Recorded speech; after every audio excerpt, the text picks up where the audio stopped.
അമൃത് Veni hair elixir presents daily news സായാഹ്ന വാർത്തകൾ powered by Pulimoottil silks KSFE. എന്താ ഒരു മൂഡ് ഓഫ്? ഇപ്പൊ മുടി വല്ലാതെ കൊഴിയുന്നുണ്ട്, അതാ തോന്നുന്നു. ഈസ്ട്രജന്റെയും വൈറ്റമിൻ ഡിയുടെയും കുറവാണ് മിക്ക സ്ത്രീകളുടെയും മുടി കൊഴിച്ചിലിന്റെ പ്രധാന കാരണം. അമൃത് Veni hair elixir for women സ്ത്രീകളുടെ മുടിയുടെ വളർച്ചയ്ക്കും ശക്തിക്കും അത്യാവശ്യമായ herbal ഈസ്ട്രജനാലും vitamin ഡിയാലും സമ്പുഷ്ടമാക്കിയതാണ് Amrit Veni hair elixir for women. നമസ്കാരം, ഞാൻ ഡെയ്സി ബിജു. ഡെയിലി ന്യൂസിന്റെ സായന വാർത്തകളിലേക്ക് സ്വാഗതം. ഇന്ന് ജനുവരി 24 വെള്ളിയാഴ്ച. വയനാട് മാനന്തവാടിയിൽ കടുവ ആക്രമണത്തിൽ സ്ത്രീക്ക് ദാരുണാന്ത്യം.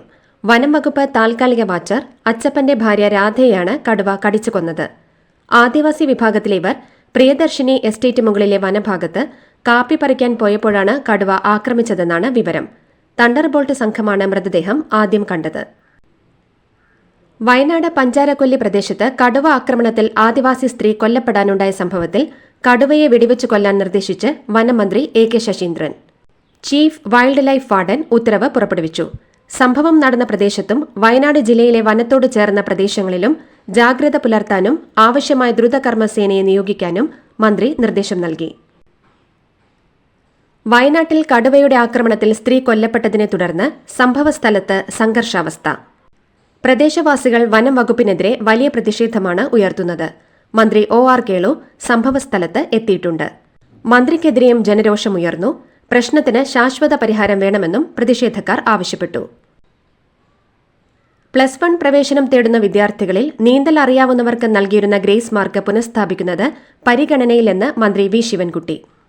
+1 അഡ്മിഷന് ഗ്രേസ് മാർക്കായി 2 മാർക്ക് 2022-23 അധ്യയന വർഷം വരെ നൽകിയിരുന്നു. എന്നാൽ നീന്തൽ അറിയാത്ത കുട്ടികളും ഇത്തരത്തിൽ സർട്ടിഫിക്കറ്റ് നൽകുന്നതായി പരാതി ഉയർന്നതോടെ നിലവിൽ ഗ്രേസ് മാർക്ക് നൽകുന്നില്ല.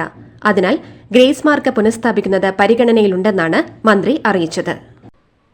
എലപ്പുള്ളി ബ്രൂവറിയെ അനുകൂലിച്ച് വൈദ്യുതി വകുപ്പ് മന്ത്രി K കൃഷ്ണൻകുട്ടി. ജലചൂഷണമുണ്ടാകില്ലെന്ന് തദ്ദേശ മന്ത്രിയും മുഖ്യമന്ത്രിയും വ്യക്തമാക്കിയിട്ടുണ്ടെന്ന് പറഞ്ഞ K കൃഷ്ണൻകുട്ടി ആശങ്കകൾ പരിഹരിച്ച് മുന്നോട്ടു പോകാനാണ് തീരുമാനമെന്നും അറിയിച്ചു. ഡാമുകളിലെ ജലശേഷി കൂട്ടിയാൽ പാലക്കാട് ജില്ലയിലെ ജലക്ഷാമം പരിഹരിക്കാമെന്നും ഇക്കാര്യം ജനങ്ങളെ പറഞ്ഞ് ബോധ്യപ്പെടുത്തുമെന്നും മന്ത്രി പറഞ്ഞു. എലപ്പുള്ളിയിലെ ബ്രൂവറി വിവാദവുമായി ബന്ധപ്പെട്ട് മുഖ്യമന്ത്രി സഭയിൽ നടത്തിയ പ്രസംഗം പാവപ്പെട്ട ജനങ്ങളോടുള്ള വെല്ലുവിളിയാണെന്ന് എലപ്പുള്ളി പഞ്ചായത്ത് പ്രസിഡന്റ് രേവതി ബാബു. മുഖ്യമന്ത്രി പറഞ്ഞത് അസംബന്ധമാണെന്നും മഴവെള്ളം കൊണ്ട് മാത്രം കമ്പനിക്ക് പ്രവർത്തിക്കാനാകില്ലെന്നും പഞ്ചായത്ത് പ്രസിഡന്റ് പറഞ്ഞു. ബ്രൂവറിക്ക് ലക്ഷക്കണക്കിന് ലിറ്റർ വെള്ളം വേണ്ടിവരുമെന്നും പ്രവർത്തിച്ചു തുടങ്ങി വെള്ളം കിട്ടാതെ വരുമ്പോൾ അവർ കുഴൽ കിണർ കുഴിച്ച് ഭൂഗർഭജലം ഊറ്റിയെടുക്കുമെന്നും നമുക്കിക്കാര്യത്തിൽ മുൻ അനുഭവങ്ങളുണ്ടല്ലോ എന്നും അവർ പറഞ്ഞു. കോവിഡ് കാലത്തെ അഴിമതിയെ സംബന്ധിച്ചും പാലക്കാട് ബ്രൂവറി അനുമതിയുമായി ബന്ധപ്പെട്ട വിഷയത്തിലും നിയമസഭയിലും പുറത്തും യാതൊരു ലജ്ജയുമില്ലാതെ അഴിമതിയെ ന്യായീകരിക്കുന്ന സമീപനമാണ് മുഖ്യമന്ത്രി സ്വീകരിച്ചതെന്ന് BJP സംസ്ഥാന അധ്യക്ഷൻ K സുരേന്ദ്രൻ. അഴിമതി ആരോപണങ്ങളെ സംബന്ധിച്ചുള്ള വിഷയങ്ങളിൽ ലജ്ജാകരമായ മറുപടി പറയുന്നതിന് ഇപ്പോൾ ഒരു മടിയും ഇല്ലാതായിരിക്കുകയാണെന്നും അദ്ദേഹം പറഞ്ഞു.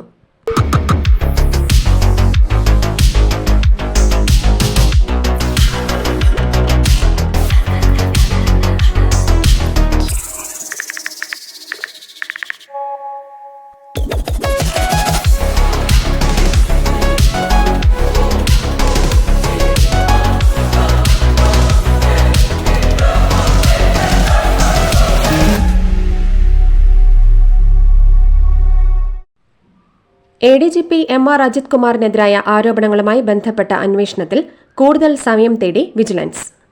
കൂടുതൽ സാക്ഷികളുടെ മൊഴി രേഖപ്പെടുത്താനുള്ളതിനാൽ 2 മാസം കൂടി സമയമാണ് വിജിലൻസ് ആവശ്യപ്പെട്ടത്. അനധികൃത സ്വത്ത് സമ്പാദനത്തിലാണ് വിജിലൻസ് അന്വേഷണം. മാർച്ച് 21 കേസ് വീണ്ടും പരിഗണിക്കും. ആലുവയിലെ 11 ഏക്കർ പാട്ടഭൂമി നിയമവിരുദ്ധമായി പോക്കുവരവ് നടത്തി കൈവശപ്പെടുത്തിയെന്ന ആരോപണത്തിൽ PV അൻവറിനെതിരെ ആഭ്യന്തര അഡീഷണൽ ചീഫ് സെക്രട്ടറിയുടെ നിർദ്ദേശപ്രകാരം വിശദമായ അന്വേഷണത്തിന് വിജിലൻസ് ഡയറക്ടർ നിർദ്ദേശിച്ചു. ആദ്യ നടപടിയായി പാട്ടഭൂമിയിലെ കെട്ടിടത്തിന്റെ വിശദാംശങ്ങൾ തേടി എറണാകുളം എടത്തല പഞ്ചായത്തിന് കത്തയച്ചു. ബുധനാഴ്ച കിട്ടിയ കത്തിന് അന്ന് തന്നെ പഞ്ചായത്ത് മറുപടി നൽകിയെന്നാണ് വിവരം. PP ദിവ്യക്കെതിരെ കൂടുതൽ ആരോപണവുമായി KSU സംസ്ഥാന വൈസ് പ്രസിഡന്റ് മുഹമ്മദ് ഷമാസ്. ജില്ലാ നിർമ്മിതി കേന്ദ്രയ്ക്ക് ജില്ലാ പഞ്ചായത്ത് കരാറുകൾ നൽകിയതിൽ ദുരൂഹതയുണ്ടെന്ന് മുഹമ്മദ് ഷമാസ് ആരോപിച്ചു. ദിവ്യയുടെ ഭർത്താവ് സർക്കാർ ഉദ്യോഗസ്ഥനാണെങ്കിലും ഭൂമി രേഖയിൽ കൃഷിയാണ് വരുമാനമാർഗം എന്നാണ് രേഖപ്പെടുത്തിയിട്ടുള്ളതെന്നും ദിവ്യക്കെതിരെ വിജിലൻസിൽ പരാതി നൽകുമെന്നും മുഹമ്മദ് ഷമാസ് വ്യക്തമാക്കി. മാരാമൺ കൺവെൻഷൻ വിവാദത്തിൽ പ്രതികരിച്ച് കെപിസിസി രാഷ്ട്രീയ കാര്യസമിതി അംഗം പി.ജെ. കുര്യൻ. വി.ഡി. സതീശനെ ഒഴിവാക്കാൻ താൻ ഇടപെട്ടിട്ടില്ലെന്നും തന്റെ പേര് അനാവശ്യമായി വലിച്ചിഴക്കുകയാണെന്നും അദ്ദേഹം പറഞ്ഞു. സഭാംഗമാണെങ്കിലും ഇതുവരെ കൺവെൻഷന്റെ കാര്യത്തിൽ ഇടപെട്ടിട്ടില്ലെന്നും പി.ജെ. കുര്യൻ വിശദമാക്കി. തിരൂരിൽ നിന്ന് നിലമ്പൂരിലേക്ക് മെട്രോ വേണമെന്ന ആവശ്യത്തെ മുഖ്യമന്ത്രി പിണറായി വിജയൻ പരിഹസിച്ചത് മനോവിഷമം ഉണ്ടാക്കിയെന്ന് തിരൂർ എം.എൽ.എ. കുറുക്കോളി മൊയ്തീൻ. നാടിന്റെ ആവശ്യം താനല്ലാതെ ആര് പറയുമെന്നാണ് എം.എൽ.എ. ചോദിച്ചത്. ട്രോളുകൾ എന്തൊക്കെയുണ്ടായാലും ആവശ്യത്തിൽ നിന്ന് പിന്നോട്ടില്ലെന്നും മൊയ്തീൻ പറഞ്ഞു. നിർമ്മാതാവും നടിയുമായ സാന്ദ്ര തോമസിന്റെ പരാതിയിൽ സംവിധായകൻ ബി. ഉണ്ണികൃഷ്ണനെതിരെ പോലീസ് കേസെടുത്തു. നിർമ്മാതാവ് ആന്റോ ജോസഫാണ് കേസിൽ രണ്ടാം പ്രതി. ഹേമ കമ്മിറ്റിക്ക് മുന്നിൽ മൊഴി നൽകിയതിന്റെ പേരിൽ ബി. ഉണ്ണികൃഷ്ണൻ വൈരാഗ്യ നടപടികൾ എടുത്തുവെന്നും സിനിമയിൽ നിന്ന് തന്നെ മാറ്റി നിർത്തിയെന്നും സാന്ദ്രയുടെ പരാതിയിലുണ്ട്. സാന്ദ്രയുടെ പരാതിയിൽ പ്രൊഡ്യൂസേഴ്സ് അസോസിയേഷൻ ഭാരവാഹികൾക്കെതിരെ പോലീസ് നേരത്തെ കേസെടുത്തിരുന്നു. പിന്നാലെ ചലച്ചിത്ര നിർമ്മാതാക്കളുടെ സംഘടനയിൽ നിന്നും സാന്ദ്രയെ പുറത്താക്കിയിരുന്നു. എന്നാൽ ഇതിനെതിരെ സാന്ദ്ര തോമസ് കോടതിയെ സമീപിക്കുകയായിരുന്നു. സാന്ദ്ര തോമസിനെതിരെ ഒരു തരത്തിലുള്ള ഇടപെടലുകളും നടത്തിയിട്ടില്ലെന്ന് സംവിധായകൻ ബി. ഉണ്ണികൃഷ്ണൻ. സാന്ദ്രയുമായുള്ള സൌഹൃദം അടുത്ത കാലം വരെ ദൃഢമായിരുന്നുവെന്നും ഈ സംഭവങ്ങൾക്കെല്ലാം ശേഷവും ഓരോ സിനിമകളുടെ പ്രിവ്യൂവിനും സാന്ദ്ര തന്നെ ക്ഷണിക്കാറുണ്ടായിരുന്നുവെന്നും ബി. ഉണ്ണികൃഷ്ണൻ പറഞ്ഞു. പൊതു ഇടങ്ങളിൽ സ്ത്രീകളും പുരുഷന്മാരും ഒന്നിച്ച് വ്യായാമം ചെയ്യരുതെന്ന കാന്തപുരത്തിന്റെ പ്രസ്താവനയെ പിന്തുണച്ച് ഹുസൈൻ മടവൂർ. കാന്തപുരം സംസാരിച്ചത് മതവിഷയമാണെന്നും രാഷ്ട്രീയ പാർട്ടികൾ അതിൽ അഭിപ്രായം പറയേണ്ടെന്നും അദ്ദേഹം പറഞ്ഞു. CPM ഈ വിഷയത്തിൽ ഇടപെടേണ്ട ആവശ്യമില്ലെന്നും CPM കാണിക്കുന്നത് ഇസ്ലാം മതവിരുദ്ധതയാണെന്നും ഹുസൈൻ മടവൂർ കുറ്റപ്പെടുത്തി. മോൾക്ക് ബർത്ത്ഡേ ഗിഫ്റ്റ് വാങ്ങണ്ടേ? ഷോപ്പിൽ കൊണ്ടുപോയി ഇഷ്ടമുള്ള വാങ്ങിക്കൊടുക്കാം. അപ്പൊ ഏട്ടൻ വരുന്നുണ്ടോ? ഗിഫ്റ്റ് കാർഡ് വരും. അതെ, ഓരോ ചിട്ടിയിലും ഒരാൾക്ക് 5000 രൂപയുടെ ഗിഫ്റ്റ് കാർഡ് സമ്മാനം. മെഗാ സമ്മാനമാണെങ്കിലോ പുതുപുത്തൻ ബെൻസ് കാർ. രണ്ടാം സമ്മാനം ഇന്നോവ ക്രിസ്റ്റ, അതും 17. ഇത്തവണ സമ്മാനങ്ങളുടെ നക്ഷത്ര തിളക്കവുമായി KSFE ഗാലക്സി ചിട്ടികൾ. തൊഴിലിടങ്ങളിൽ സ്ത്രീകൾ നേരിടുന്ന ലൈംഗിക അതിക്രമങ്ങൾ തടയാനുള്ള പോഷ് നിയമത്തിൽ കൂടുതൽ വ്യക്തത വരുത്തി മദ്രാസ് ഹൈക്കോടതി. ജോലിസ്ഥലത്ത് സ്ത്രീകൾക്ക് ബുദ്ധിമുട്ടുണ്ടാക്കുന്നതോ അസ്വസ്ഥത വരുത്തുന്നതോ ആയ ഏതൊരു പ്രവൃത്തിയും അതിന്റെ പിന്നിലെ ഉദ്ദേശം പരിഗണിക്കാതെ തന്നെ ലൈംഗിക പീഡനമായി കണക്കാക്കുമെന്ന് മദ്രാസ് ഹൈക്കോടതി വ്യക്തമാക്കി. ബോളിവുഡ് നടൻ സെയ്ഫ് അലിഖാനെ മോഷ്ടാവ് കുത്തിയ സംഭവത്തിൽ നടനെ ആശുപത്രിയിലെത്തിച്ച സമയത്തിലും മുറിവുകളുടെ എണ്ണത്തിലും പൊരുത്തക്കേടുകളുണ്ടെന്ന് കണ്ടെത്തൽ. 16-ാം തീയതി പുലർച്ചെ 2:30-നാണ് ആക്രമണം നടന്നത്. എന്നാൽ നടനെ എത്തിച്ചത് പുലർച്ചെ 4:10 എന്ന് ആശുപത്രി രേഖകളിൽ നിന്നും വ്യക്തമാകുന്നു. കൂടെ ഉണ്ടായിരുന്നത് സുഹൃത്ത് അഫ്സാർ സെയ്ദി എന്നാണ് രേഖകളിൽ ഉള്ളത്. എന്നാൽ മകനാണ് ഒപ്പമുണ്ടായിരുന്നതെന്നാണ് നേരത്തെ ഡോക്ടർമാർ വ്യക്തമാക്കിയിരുന്നത്. ഉച്ചഭാഷിണി ഉപയോഗം ഒരു മതത്തിന്റെയും അവിഭാജ്യ ഘടകമല്ലെന്ന് ബോംബെ ഹൈക്കോടതി. Mumbai and Maharashtra police act പ്രകാരം ശബ്ദ മലിനീകരണ നിയമങ്ങളും പരിസ്ഥിതി സംരക്ഷണ നിയമവും നടപ്പിലാക്കാൻ പോലീസിന് അധികാരമുണ്ടെന്നും കോടതി വ്യക്തമാക്കി. മതം നോക്കാതെ ഡെസിബൽ ലെവൽ നിയന്ത്രിക്കാൻ നടപടി വേണമെന്ന് ജസ്റ്റിസുമാരായ AS ഗഡ്കരി, SC ചന്ദക് എന്നിവരുടെ ബെഞ്ച് മഹാരാഷ്ട്ര സർക്കാരിനോട് നിർദ്ദേശിച്ചു. മഹാരാഷ്ട്രയിലെ ജാൽഗാവിൽ ട്രെയിനിടിച്ച് യാത്രക്കാർ മരിച്ച സംഭവത്തിന് പിന്നിൽ ചായ വിൽപ്പനക്കാരൻ പ്രചരിപ്പിച്ച കിംവദന്തിയാണ് കാരണമെന്ന് മഹാരാഷ്ട്ര ഉപമുഖ്യമന്ത്രി അജിത് പവാർ. ട്രെയിനിന് തീപിടിച്ചെന്ന് പുഷ്പക് എക്സ്പ്രസിലെ ചായ വിൽപ്പനക്കാരൻ വിളിച്ചു പറഞ്ഞ കിംവദന്തി വിശ്വസിച്ച ചില യാത്രക്കാർ പരിഭ്രാന്തരാവുകയും പുറത്തേക്ക് ചാടുകയുമായിരുന്നെന്ന് അദ്ദേഹം വ്യക്തമാക്കി. നേതാജി സുഭാഷ് ചന്ദ്രബോസിന്റെ മരണത്തീയതി രാഹുൽ ഗാന്ധി പരാമർശിച്ചതിന് പിന്നാലെ വിമർശനവുമായി തൃണമൂൽ കോൺഗ്രസ് നേതാവ് കുനാൽ ഘോഷ്. സുഭാഷ് ചന്ദ്രബോസിന്റെ ജന്മദിനത്തിൽ അദ്ദേഹത്തെ സ്മരിച്ചുകൊണ്ട് രാഹുൽ ഗാന്ധി സമൂഹമാധ്യമമായ എക്സിൽ പങ്കുവച്ച പോസ്റ്റിലാണ് സുഭാഷ് ചന്ദ്രബോസിന്റെ മരണത്തീയതി പരാമർശിച്ചത്.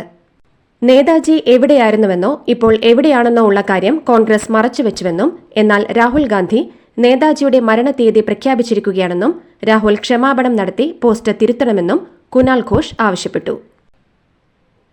മുഖ്യമന്ത്രി സിദ്ധരാമയ്യയും DK ശിവകുമാറും തമ്മിൽ അധികാരം പങ്കിടാൻ ധാരണയുണ്ടെന്ന് സമ്മതിച്ച് സിദ്ധരാമയ്യ.